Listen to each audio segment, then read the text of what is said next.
Markets. How's Jack's knee?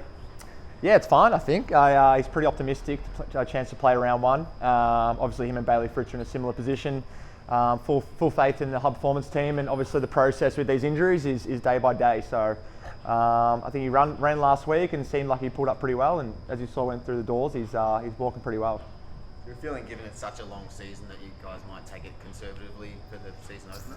Yeah, I'm not too sure, to be honest. As you said, it is a long season, and 23 rounds. It is a full-on season. So for me, number one priority for me is recovery and trying to get the best out of myself each game. But the high performance staff, no doubt, got full trust in them and Vines, and he's someone that's pretty conservative with injuries. I mean, he's had a injury-prone year career, I guess you could say, and been pretty healthy the last 2 years. So I think for him, his body's probably the number one priority. How do you compare the feeling in the lead up to round one compared to this time last year, considering you're not the reigning premiers this time around? I think it's I think obviously it's different because we're not the reigning premiers, and we're probably not the ones who are being hunted. But I think you take each year as it comes. I think each year is completely different. 2020 was different than last year, and 2022. So for me, we've had a great pre-season. We've worked really hard. I wouldn't say we're using last year as fire for this year, and it's like burning in the belly. I think for us, we just take each year as it comes, and I'm just super excited for round one. And back at the MCG, it's super exciting. Obviously, we've got a great game against Doggies, and we'll see how we go. Any concerns about the turf at the MCG after the concerts that were there? I know they've been trying to get it in. No concerns. We were there the other day at the launch for the season launch, and seems pretty good. And Ed Sheeran can rip up the turf all he wants. He heard he had a ripper concert, so we'll take that. Are we likely to see you starting in the middle on Saturday? I'll play a bit of both, forward, midfield. I think that's what I've been playing the last 4 or 5 years. So for me, that's what I'll probably play. I'll play a bit of midfield, a bit of forward, and it's exciting. We've got a lot more guys going through there, add a bit more depth, and I love that.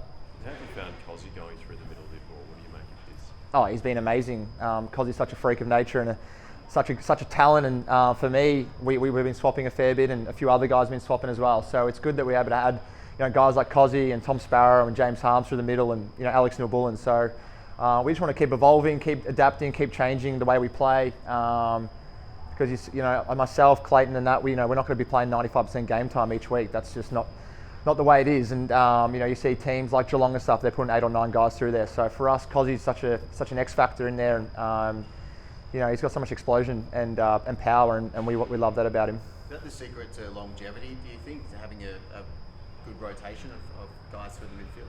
Yeah, I think so. I also think just changing your role and adapting into different environments is awesome. If myself or Clayton or someone's getting tagged, we're changing positions, and I think that's really important.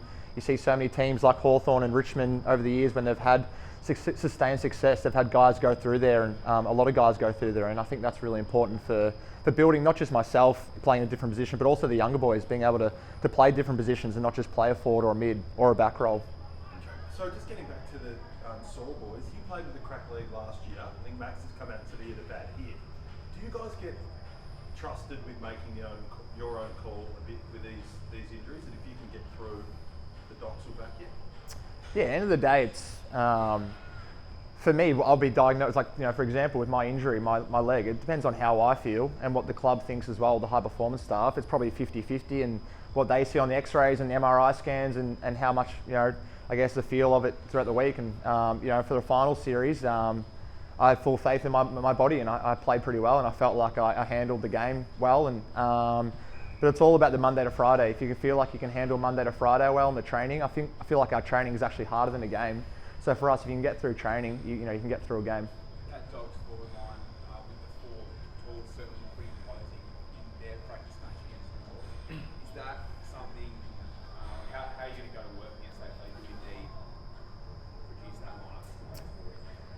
Yeah, I mean, each week we got to just take each week as it is, and they are a tall forward line, and they've got some great inclusions in obviously Lob and Darcy as well, who's come up as well. So for us, we'll probably do our review on them today or tomorrow, and but each week we just focus on ourselves and how we can play. So I think for us, we'll understand the way they want to play in their game plan off the last 2 practice matches and last year. But we probably just focus on ourselves and focus on the way we play. We're going a bit early on the Tap brothers. One cracky game, and we think they're both going to be Brownlow medalist. I mean, Oh, it's yeah. Every interview I've done is the Tap brothers and Gordon Grundy, but I mean, no.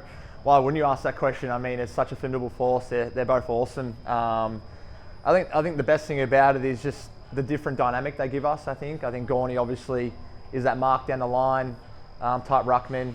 We're Grundy's sort of more to that follow up midfielder type ruck. So I think they both add a different dimension to our midfield and both playing forward as well, which is awesome to see. So yeah.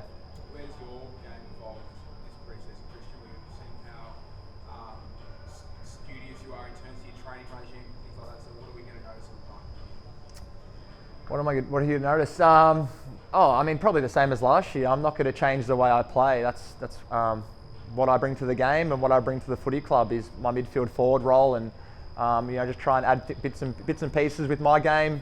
Obviously, the set shots last year was something I need to work on, and this year I've been working hard on it. So, but also focusing on my strengths, my power, my kicking, my work around the stoppages. So for me, adding that to my game and trying to evolve that. Sorry, Jackson. Trying to add that to my game and but also I think for me probably become a better leader and communicator around the footy club. As you said, we've got guys.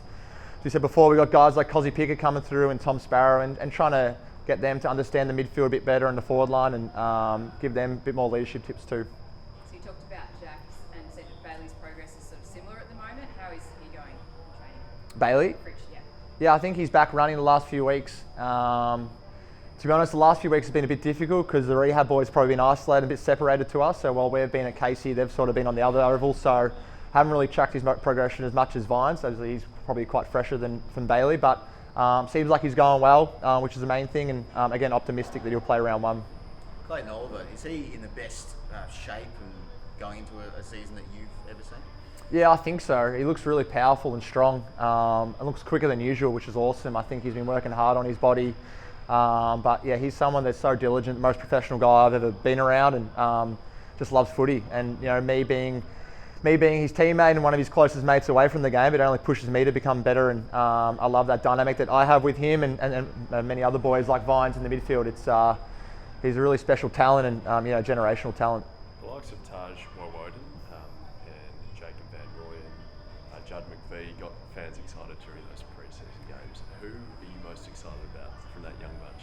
Oh, there's so many. I think from the day one I stepped into the footy club in December this year, the first of 4 year boys came back in unbelievable condition, and the names you mentioned, Taj, Juddy, and Rui just were flying, absolutely flying. And there's so many guys who I can name, and I think that's what we want to create at the footy club is depth and a culture when I'm gone and other players around me are gone, that those guys step up and they're the ones to lead this footy club. But I love Tom Sparrow. Tom Sparrow is one of my favourites. He's just someone that just gets he's a bit unrewarded. Does that make sense? No, undeserving. Sorry. He's someone that just does so much work behind the game, but away from the game, and even on the field, does stuff that not many people will get the credit for, and the media probably get the credit, give him credit. But he's someone that I love playing with, and he's just a team player and just plays his role. So who are those players that we may need to see for the first time this year? We know about yourself and Larry. Who are the guys on the training field that have impressed you the most over the preseason that fans perhaps don't know so well that can really excite us going into the season for the team? Well, the names I just mentioned, yeah, Taj, Rui, and Judd McVeigh, yeah. A quick one for our news guys, the Kick the Kicks back. Apparently the kids, after the final siren, get back on the G. Some good memories for yourself of when that was allowed in the game? Never been on the G on Kick the Kick, so yeah, that'll be exciting for the kids. A bit jealous. No, it's awesome. It's exciting. You want that. I think for me, growing up a Collingwood supporter, I love going to the G and watching Pendlebury and watching those guys play. And yeah, if I had the chance to go on the G, I would have loved that growing up. But no, it's good. I think obviously barring the COVID stuff and being able to come back and have access to the MCG is awesome. And no better place than to play footy than at the MCG.